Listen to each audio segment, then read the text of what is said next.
Hi friends, kick Chiranjeevi ఈ cinema ఒక romantic song తో ప్రజలందరినీ ఆకర్షించింది. వైట్ అండ్ వైట్ శారీలో ఉన్న హీరోయిన్ ని హీరో ఇష్టం వచ్చినట్టు పిసిగేస్తూ బీభత్సం చేస్తూ రిలీజ్ అయిన ఆ సాంగ్ సూపర్ హిట్ అయింది. అయితే రిలీజ్ చేసిన ట్రైలర్ ఫుల్ యాక్షన్ మోడ్ లో ఉండి పర్వాలేదు ఈ సినిమాలో ఏదో ఉంది అన్న ఫీలింగ్ కలిగించింది. ఇక ఈ సినిమాలో కొత్త హీరోగా నటించిన కిక్కు యనమల ఎలా చేశాడు, అసలు ఈ సినిమా ఏంటి అన్నది ఇప్పుడు చూద్దాం. రేర్ హార్ట్ కండిషన్ తో బాధపడుతున్న హీరోకి తల్లి అంటే చాలా ఇష్టం. ఆ తల్లి, ఆ తర్వాత వచ్చిన లవర్ అతని జీవితంలో ఎలాంటి మార్పులు తీసుకొచ్చారు అన్నదే కథ.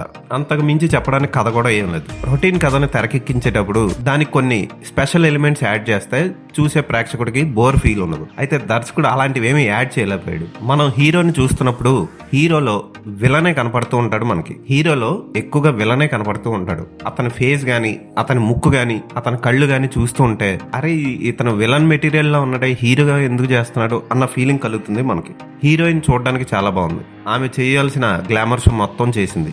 అది సినిమాకి ప్లస్ అయింది కూడా. తల్లి పాత్రలో నటించిన ఈశ్వరీరావు గారు తనిఖీలవారిని పాత్ర సినిమాకి ప్లస్ అయినా వాళ్ళు కొంచెం అక్కడక్కడ ఓవర్ యాక్షన్ చేసినట్లు అనిపిస్తుంది. ఫోటోగ్రఫీ చాలా బాగుంది. ఉన్న తక్కువ బడ్జెట్ లో అంత లావిష్ గా చూపించారు సినిమాని. బ్యాక్గ్రౌండ్ మ్యూజిక్ పర్వాలేదు. పాటలు అయితే అంత గుర్తుండవు. హీరో మాత్రం డాన్సులు, ఫైట్లు ఎరగదీశాడని చెప్పొచ్చు. అయితే అతను హీరోగా కంటే విలన్ గా ట్రై చేస్తే అతనికి బ్రైట్ ఫ్యూచర్ ఉంటుంది. ఎందుకంటే అతని ఫేస్ అలా ఉంది. కానీ అతని ఫేస్ లో ఎక్స్ప్రెషన్స్ అన్ని బాగానే పలికించాడు. ఫస్ట్ సినిమా హీరోయినా అన్న ఫీలింగ్ కలుగుతుంది మనకి. ఈ సినిమా స్పెషల్ గా ఒక షో వేశారు, పర్వాలేదు అనిపించింది సినిమా. మరి ఎబ్బెట్టిగా హీరో ఫస్ట్ సినిమా ఎంత చండాలంగా అనకుండా పర్వాలేదు బాగా చేశాడు హీరో అనిపించాడు హీరో. అయితే దర్శకుడు మాత్రం ఏ మాత్రం కొత్తదనం చూపించకుండా పాత ఫార్మాట్ ని, పాత ఫార్ములాని ఫాలో అవ్వడం విశేషం. అలాగే దర్శకుడు సినిమాలో కొన్ని విచిత్రమైన పాత్రలను కూడా ప్రవేశపెట్టాడు. సినిమాలో సస్పెన్స్ ని క్రియేట్ చేసుకుంటూ పోయి ప్రేక్షకులను కొంతవరకు బాగానే అలరించాడు దర్శకుడు. కథను కొంచెం హీరోయిన్ వైపు, కొంతసేపు హీరో వైపు తిప్పుతూ సస్పెన్స్ ని క్రియేట్ చేసుకుంటూ పోయాడు దర్శకుడు. ఏదైనా పర్లేదు, ఆ సాంగ్ కోసం ఈ సినిమాకి ఖచ్చితంగా వెళ్ళొచ్చు. ఈ సినిమాకి నేను ఇచ్చే రేటింగ్ 2.5/5.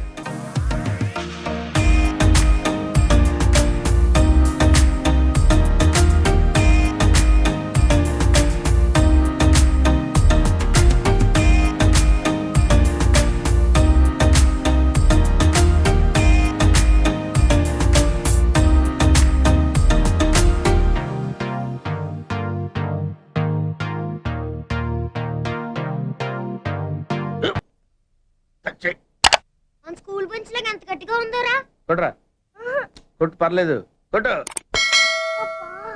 అబ్బా చైన్ పెట్టేసింది బాబాయ్. ఆ, నీకు నొప్పి ఏంటి ఆ, నువ్వు కొడతావా? కమా బిట్ మీ యార్. వద్దు బాబాయ్. వాడిని నేను కొట్టడం లేదమ్మా, వాడినే నన్ను కొట్టమంటున్నాను. ఆ, నువ్వేం కంగారు పడక్కర్లేదు.